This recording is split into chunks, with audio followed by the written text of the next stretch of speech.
Mina olen väike Ameerika 28 kesklinnas. Siinsamas üsna nii, 5 minutit on minna Vabaduse platsi peale. Siia see on ka Nõukogude võimu all olnud mõnede inimeste jaoks enda varemise paik. Ei, ükskord oli jah, mind aeti taga.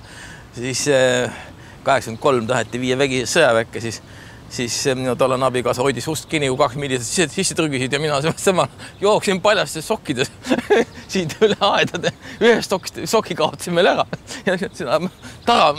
Olav Maranenat, kunstnik, jah. Olin siis Olav Marani ja Silvia Liibergi juures ööd. Nemad võtsid siis mind enda juurde varjule hommiku, siis tulid kuulama, kas on ära läinud need tüübid. No ja niiviisi, jah.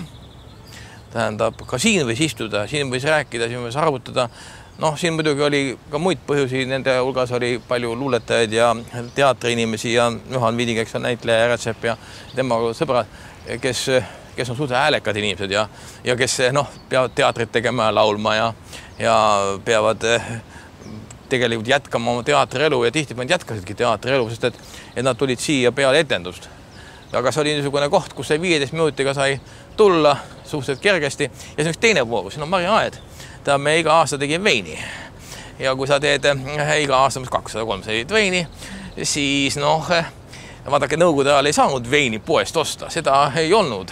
See ei olnud ette nähtud, kui inimene pidi viina jooma, aga siis 300-500 liitrit oli ja siis oli ikka kindel, et kui kuskilt mujalt ei saa, siis Ruutsööst ikka saab.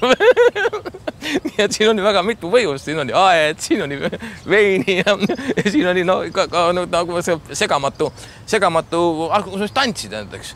Nii et see oli selles mõttes väga privaatne, aga siin oli ka mingisugune, ma oska öelda, mingisugune niisugune emotsionaalne seisund või keskkond, mis näiteks Eloviiding armastas ka hiljem edasi ka siia käia, et Juhaniga tahtis tulla.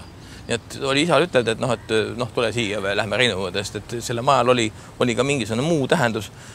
Ka nendes oludes, kus tegelikult niisugune, enam seda seltskonda sees ei olnud, me suureks kasvanud, eks ole, ja nii ta oli.